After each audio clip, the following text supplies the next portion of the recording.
श्री महाप्रज्ञ गुरवे नमः। जिसके सांसों में रहता है शाश्वत शांति का स्पंदन, उस महाप्रज्ञ को वंदन, उस महाप्रज्ञ को वंदन। सत्य अहिंसा अनेकांत को अर्पित जिसका तन मन, उस महाप्रज्ञ को वंदन, उस महाप्रज्ञ को वंदन। जिसके सांसों में रहता है शाश्वत शांति का स्पंदन, उस महाप्रज्ञ को वंदन, उस महाप्रज्ञ को वंदन।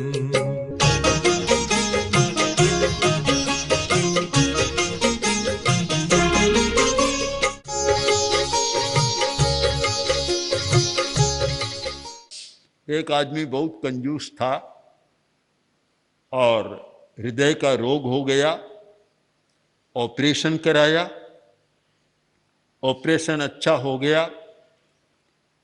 एक दिन उस मरीज की पत्नी डॉक्टर के पास गई, जाकर बोली, डॉक्टर साहब आपने मेरे पति का क्या कर दिया?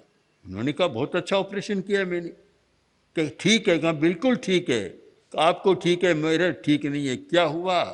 कि पहले तो इतने कंजूस थे कि 2 पैसा देना भी मुश्किल था, इस ऑपरेशन के बाद तो इतने उदार बन गए, सारे घर को ही लुटा रहे।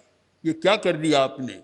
लगता है आपके ऑपरेशन की एक बार फिर जांच करे, कोई भूल रह गई आपकी। जांच करे? कि क्या जांच करूं? कि आपने हृदय को खुला छोड़ दिया, पहले बंद था अब खुला छोड़ दिया। तो पहले हृदय बंद था, मुट्ठी बंद थी, और अब इतना खुला छोड़ दिया कि सारा घर ही जा रहा है। तो खुला छोड़ना भी ठीक नहीं, बंद करना भी जरूरी होता है। कि बंद करना भी सीखें, किवाड़ को बंद करना भी सीखें। आंधी आती है, आदमी किवाड़ को बंद कर देता है। सर्दी आती है तो भी बंद कर देता है, धूप आती है तो भी बंद कर देता है। वह देखते कोई भी समस्या पैदा होने वाली है तो किवाड़ को बंद कर देता है। बंद करना भी जाने, और जब बंद कर दिया तो फिर भीतर की सफाई भी कर सकते। खुला है, इधर से रेत आती जाए और इधर से सफाई करते चले जाएं। इस दरवाजे से रेत आ रही है, इस दरवाजे से सफाई कर रहे हैं। क्या होगा भाई? कहावत है, आंधी पीसे कुत्ता खाए। एक अंधी स्त्री चक्की में आटा पीस रही थी, कोई संयोग की बात है, कुत्ता आ गया घर में, पता चला नहीं, वह तो पीसती जा रही है और कुत्ता चाटता जा रहा है उसको सारा, कोई अर्थ नहीं होता। तो दोनों कलाएं बहुत सुंदर एक सूत्र दिया है, चाहे इसको हम स्वास्थ्य के बारे में लें, चाहे समस्या के बारे में लें, चाहे आध्यात्मिक साधना के विषय में लागू करें। एक सूत्र की व्याख्या अनेक कोणों से की जा सकती है। इसकी आध्यात्मिक व्याख्या है कि नए कर्म का बंध न हो, कर्म के आने का दरवाजा बंद कर दो, आश्रव द्वार को बंद करो, आश्रव का दरवाजा खुला न रहे, और पुराना है उसकी निर्जरा करो, शोधन कर दो, सफाई कर दो, तो आत्मा पवित्र बन जाएगी। जहाँ पवित्रता का प्रश्न है, जहाँ स्वास्थ्य का प्रश्न है, जहाँ समाधान का प्रश्न है, शांति का प्रश्न है, वहाँ दोनों चीजों को अपनाना जरूरी है। आत्मा की पवित्रता कब होगी? कि संबर होगा तब। एक तात्विक दृष्टि से विवेचन करें कि एक मिथ्या दृष्टि व्यक्ति है, जिसका दृष्टिकोण मिथ्या है, वह भी कुछ करता है, आराधना धर्म की करता है, पर पूरा काम नहीं होता। क्यों? कि शोधन तो कर रहा है पर निरोध की शक्ति उसमें विकसित नहीं है। जब तक निरोध की शक्ति विकसित न हो, कोरा शोधन काम नहीं देता। चिकित्सा के क्षेत्र में 2 शब्द चलते हैं वर्तमान चिकित्सा में, क्योर और प्रिवेंशन। क्योर, बीमारी को मिटाओ, इससे ज़्यादा जरूरी है प्रिवेंशन, सुरक्षात्मक प्रयत्न करो जिससे बीमारी पैदा न हो। आयुर्वेद का यह बहुत पुराना सूत्र रहा कि दवा कौन सी अच्छी, प्रश्न आया कि दवा कौन सी अच्छी। अब क्या बताएं, हजारों प्रकार की दवाई हैं, कितने प्रकार है उनका, तो किसको अच्छा बताएं? एक को अच्छा बताएं तो दूसरा कहेगा कि नहीं अमुक रोग के लिए तो यह नहीं, वह दवा और अच्छी है। आगे से आगे अच्छी का बखान होता चलेगा, किसको बताएं? तब वहाँ एक समाधान दिया कि वह दवा अच्छी है जो रोग मिटाए, नया रोग पैदा न करे, वह दवा सबसे बढ़िया दवा है। महर्षि पतंजलि ने योग सूत्र में लिखा प्रारंभ में एकदम कि योग चित्त वृत्ति निरोध है। योग का मतलब है चित्त वृत्ति का निरोध करना। निरोध आ गया। आचार्य तुलसी ने एक ग्रंथ लिखा मनोनुशासनम, योग का बड़ा महत्वपूर्ण ग्रंथ है वह, और वह ग्रंथ शायद जैनों की अपेक्षा अजैनों ने ज्यादा पढ़ा है। कश्मीर में इतना गया कि आश्चर्य होता है। और उधर ऋषिकेश हरिद्वार की तरफ में भी काफी वह प्रचलित हुआ मनोनुशासनम। उसमें दोनों बातें बतलाई है कि निरोध करो और शोधनम च, साथ में शोधन भी करो। कोरा रोक दिया और अगर शोधन नहीं किया तो फिर वह ठीक नहीं होता। आयुर्वेद की पद्धति भी है और प्राकृतिक चिकित्सा की पद्धति है, वे शोधन पर बहुत बल देते हैं। शोधन पर कि शोधन करो पहले, परंतु कोरा शोधन नहीं होता, शोधन के साथ निरोध भी होता है कि बीमारी के कारणों का निरोध भी करो। तो शोधन और निरोध इन दो शब्दों का हम हर समस्या के साथ प्रयोग करें, नई समस्या पैदा न हो, इसके प्रति अभ्युत्थान करो, जागरूक रहो। किंतु पुरानी समस्या की भी उपेक्षा मत करो, सुलझाने का प्रयत्न मत करो, उसे ठंडे बस्ते में मत डालो। जो पुरानी उलझने हैं पता नहीं कब की बात कब उखड़ जाती है,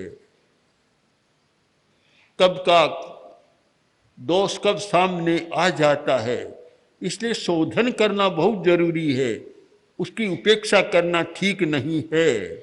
और जब कोई समस्या की उपेक्षा करता है वह अच्छा नहीं होता, इसलिए समस्या की उपेक्षा मत करो। प्राकृत साहित्य में एक बहुत सुंदर प्रसंग आता है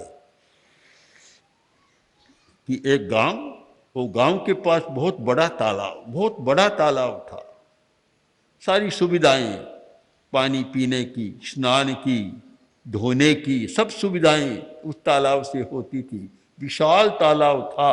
एक बार तालाब की पाल के पास एक हाथी खड़ा था, तो अचानक कोई आवाज आई कि माँ उवे है, उपेक्षा मत करो, सावधान रहो, जागरूक रहो, उपेक्षा मत करो।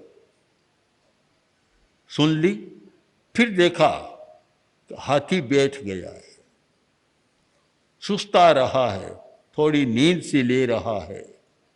इतने में दो गिरगिट आई, गिरगिट जिसको रंग बदलते हैं, किरकांटिया कहते हैं मारवाड़ी में। दो गिरगिट आए, लड़ते लड़ते आए।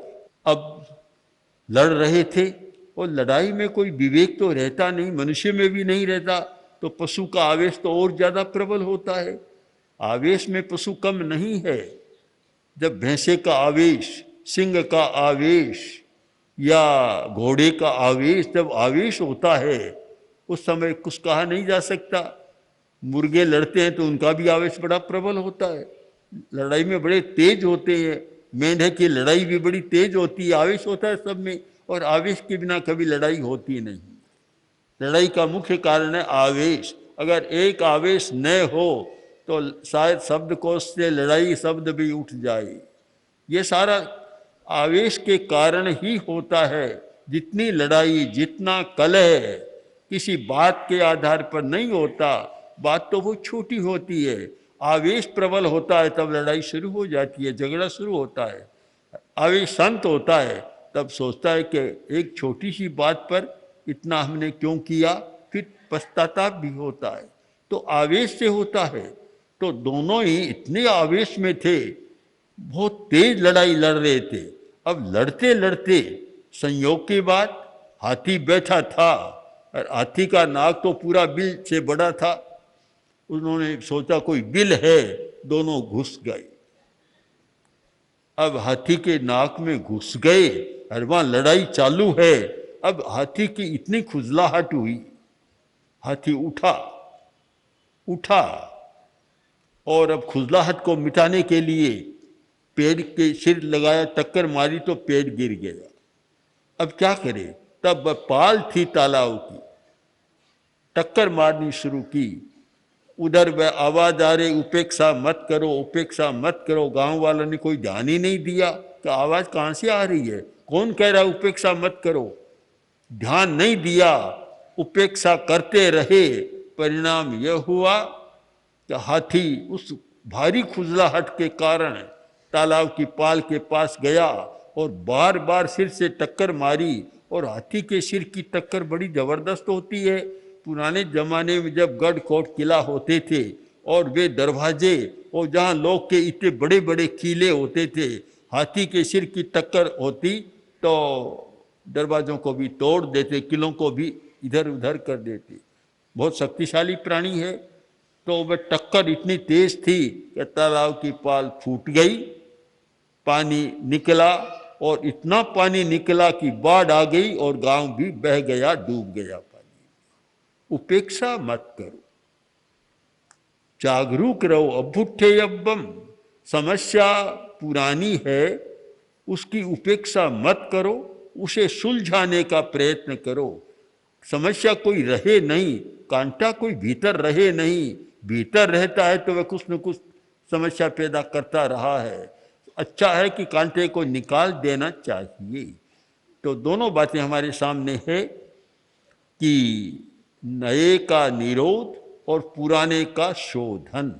आध्यात्मिक दृष्टि से हमने विचार किया, व्यावहारिक दृष्टि से विचार किया, स्वास्थ्य की दृष्टि से विचार किया और शोधन की दृष्टि से, मकान की सफाई की दृष्टि से विचार किया। तो मकान को भी साफ रखना है तो आदमी क्या करते हैं, हम यहाँ देखते हैं कि सफाई करने वाले आते हैं, उस समय पंखा चलता है तो बंद कर देते हैं, किवाड़ खुला है तो बंद कर देते हैं, क्योंकि खुला है, कोई भी आ सकता है।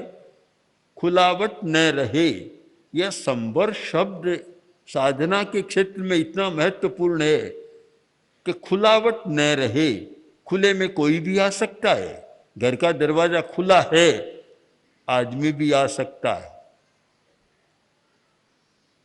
पशु भी आ सकता है, गाय भी आ सकती है और गधा भी आ सकता है, कोई भी आ सकता, कुत्ता भी आ सकता है, कोई भी आ सकता है।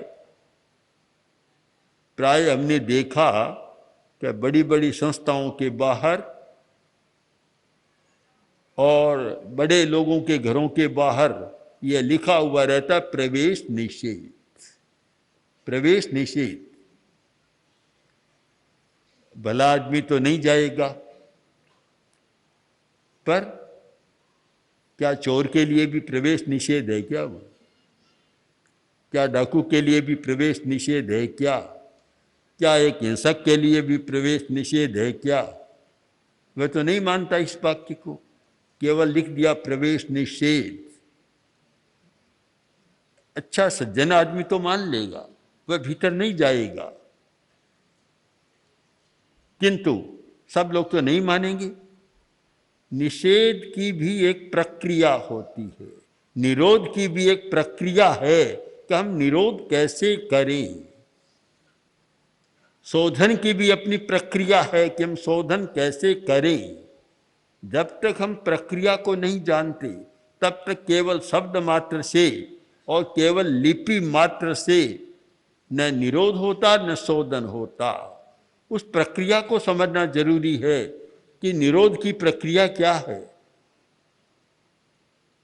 संवर की भी प्रक्रिया है कि संवर कब होता है, उसकी भी प्रक्रिया है। और शोधन निर्जरा की भी प्रक्रिया है कि निर्जरा कैसे होती है। उस प्रक्रिया को जानना शायद ये तत्व ज्ञान का बहुत बड़ा विषय है। तत्व ज्ञान का हम समस्या को कैसे सुलझाएं और कैसे ये चिंतन करें कि नई समस्या पैदा न हो। समस्या नई पैदा न हो, निरोध करना है तो उसके लिए त्याग की शक्ति का विकास करना जरूरी है। नियंत्रण की शक्ति का विकास जरूरी है। नियंत्रण की शक्ति, हमारी चेतना जागृत हो कि हम नियंत्रण की शक्ति का विकास कर सकें। आजकल बहुत लोग हॉस्पिटल की अपेक्षा स्वास्थ्य चेतना केंद्र खोलना पसंद करते हैं कि जहाँ ये सिखाया जाता है कि तुम इस प्रकार का आचार व्यवहार रखो तो बीमारी नहीं होगी। स्वास्थ्य के प्रति जागरूक बनाया जाता है। धार्मिक लोगों को भी इस विषय में जागरूक बनना है कि कर्म का निरोध कैसे हो सकता है। निरोध की प्रक्रिया को जानना है।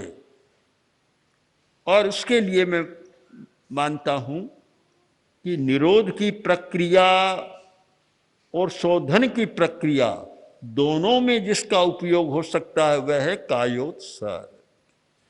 कायोत्सर्ग एक ऐसी पद्धति है जिसमें निरोध भी होता है, शोधन भी होता है। शिथिलीकरण हो गया, काया की चेष्टा को बिल्कुल कम कर दिया, इतना मंद कर दिया कि कभी कभी तो ऐसा लगे कि मानो शरीर कहाँ है। प्रश्न हो जाए कि अब मेरा शरीर कहाँ चला गया। इस भूमिका तक पहुंचा जा सकता है। और इस भूमिका तक पहुंचा तो वहां संवर की स्थिति बन गई। वह संवर की स्थिति है हमारी। काया की प्रवृत्ति का निरोध, इसका मतलब काया का संवर। संवर 3 प्रकार का होता है। मन संवरे, वही संवरे, काय संवरे। मन का संवर, वाणी का संवर और काया का संवर। जब शरीर हमारा इस स्थिति में पहुंच गया, ऐसा लगता नहीं कोई प्रवृत्ति हो रही है या प्रवृत्ति करने में सक्षम है, ऐसा नहीं लगता। उस स्थिति में काया का संवर हो गया, यानी निरोध हो गया। उस अवस्था में न नया कर्म बंध भी विशेष होगा और न कोई बीमारी भी आएगी। कायोत्सर्ग यह स्वास्थ्य का भी बड़ा महत्वपूर्ण प्रयोग है। कायोत्सर्ग शतक में बहुत विस्तार से वर्णन किया गया है कि कायोत्सर्ग में कितनी बीमारियां समाप्त हो जाती है। तो ये चिकित्सा का भी बड़ा है और इसका कारण भी है कि जब बिल्कुल शरीर शिथिल होगा तो हमारी रक्त संचार की प्रणाली मुक्त हो जाएगी। बीमारी का बहुत बड़ा कारण है कि रक्त का संचार ठीक नहीं होता। जहाँ रक्त संचार ठीक नहीं हुआ, अगर हाथ में रक्त पूरा नहीं पहुंचा तो हाथ निकम्मा, दर्द हो जाएगा, निकम्मा हो जाएगा। एक भाई ने बताया कि उनकी पत्नी की जो यह नर्व है रक्त पहुंचाने वाली दिमाग की, रक्त संचार कम हो गया तो दिमाग शून्य जैसा हो गया। उसका उपचार चल रहा है कि रक्त संचार ठीक हो। जहाँ पानी की पूरी सप्लाई नहीं होती तो गंदी नाली सड़ान पैदा करती रहती है, और जब पानी पूरा आए, नाली साफ हो जाए तो सड़ान भी नहीं रहेगी। तो रक्त संचार हमारे पूरे शरीर को स्वस्थ रखने की प्रणाली है, और जहाँ शरीर में तनाव है वहाँ रक्त संचार कम हो जाएगा, लोहे के ठप्पे भी बन जाएंगे। कायोत्सर्ग की ऐसी प्रक्रिया है कि जब एकदम शिथिल होते हैं, कहीं कोई अवरोध नहीं रहता और पूरे शरीर में रक्त का सम्यक संचार हो सकता है। जब हम खड़े खड़े कायोत्सर्ग करते हैं तो कहीं कोई अवरोध नहीं होता, पूरे शरीर में रक्त का संचार। लेटकर करते हैं तो भी वही, बैठकर करने में जरूर थोड़ा अवरोध आ सकता है। आजकल तो डॉक्टर कहते हैं कि पालथी लगाकर भी मत बैठो, घुटने का दर्द है तो पालथी में मत बैठो, खुले रहने चाहिए। कहीं रक्त संचार में बाधा न आए। तो कायोत्सर्ग स्वास्थ्य की दृष्टि से, बीमारियों को मिटाने की दृष्टि से भी बड़ा महत्वपूर्ण है, और साथ साथ में एक आध्यात्मिक प्रयोग है, मानसिक समस्याओं को सुलझाने का प्रयोग है। दिमाग एकदम खाली होता है, पूरा शरीर भार मुक्त होता है, दिमाग खाली होता है। तो दोनों ओर है। तो कायोत्सर्ग में निरोध भी है और शोधन भी है, और जब निरोध प्रबल हो गया तो पुराने का शोधन भी होने लग जाएगा। वह टिक नहीं पाएगा, क्योंकि उसको भी रास्ता नहीं मिलता, फिर बाहर से पोषण नहीं मिलता। कोई भी चीज चाहे अच्छी हो या बुरी हो, जब भीतर है और उसे बाहर से पोषण मिलता रहे तब तक तो वह जिंदा रहेगी, और बाहर से पोषण मिलना बंद हो जाए फिर वह जिंदा नहीं रह सकती। तो कायोत्सर्ग की स्थिति में जो तनाव, जो बीमारी, जो समस्या है, चाहे मानसिक समस्या है, बाहर से पोषण मिलना बंद हो जाता है और एक अजीब प्रकार की स्थिति बनती है। शायद आप लोगों ने कभी देखा होगा कि मनोचिकित्सक के पास कोई जाता है। एक तो है मनोविज्ञान, साइकोलॉजी अलग विषय है, एक विषय है साइकियाट्री, मानसिक चिकित्सा का विषय है। मनोचिकित्सक जब कोई बीमार जाता है तो सारी हिस्ट्री को जानता है, उसे सुला देता है और कहता है कि बिल्कुल ढीले हो जाओ, बिल्कुल कायोत्सर्ग की बात सुझाव दिया जाता है, पूर्ण शिथिल। उस अवस्था में कोई बात कहेगा तो वह बिल्कुल सच सच बात साफ कह देगा। जो तनाव है, आदमी सच नहीं बोलता, तनाव में तो छिपाने की बात बहुत रहती है। और जब कायोत्सर्ग की अवस्था में होता है, सरलता आती है, उस समय कुछ छिपाता नहीं है। ये कायोत्सर्ग की प्रक्रिया तो चिकित्सा क्षेत्र में बहुत चलती है। मैंने स्वयं देखा, एक को दांत निकलवाना था, डॉक्टर के पास गए तो डॉक्टर ने दांत निकालने की तैयारी की, सबसे पहले बोले कि बिल्कुल ढीला छोड़ देंगे। उसको भी कायोत्सर्ग कराना जरूरी है। जब कोई एक्सरे लेते हैं और रोबी एक्सरे की प्लेट के सामने जाकर खड़ा होता है तो कहते 1 मिनट श्वास मत लो, बिल्कुल ढीले रहो। तनाव में सारी समस्याएं पैदा होती है। जब समस्या को सुलझाना है तो बिल्कुल ढीले हो जाओ। कहीं भी कोई डॉक्टर करेगा कि बिल्कुल ढीला छोड़ दो, ढीला छोड़ दो, क्या है? कायोत्सर्ग है। पूरे शरीर का भी कायोत्सर्ग होता है और शरीर के एक अवयव का भी कायोत्सर्ग होता है।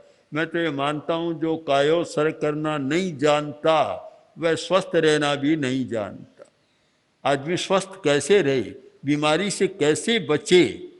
और मेरा ख्याल तो यह है कि यदि व्यक्ति कायोत्सर्ग करना सीख जाए तो स्वास्थ्य की दृष्टि से काफी निश्चिंत हो सकता है। मेरे सामने कुछ लोग आए, वृद्ध लोग थे, बोले कि क्या करें, रात को नींद नहीं आती, नींद नहीं आती है, पूरी रात पैरों को पछाड़ते रहते, क्या करें? मैंने कहा कायोत्सर्ग की साधना करो, कायोत्सर्ग करो, रात को लेट जाओ, नींद आए न आए इस बात को छोड़ दो, कायोत्सर्ग कर, लेट जाओ, शरीर को ढीला छोड़ दो और फिर नीचे से पैर के अंगूठे से देखना शुरू करो।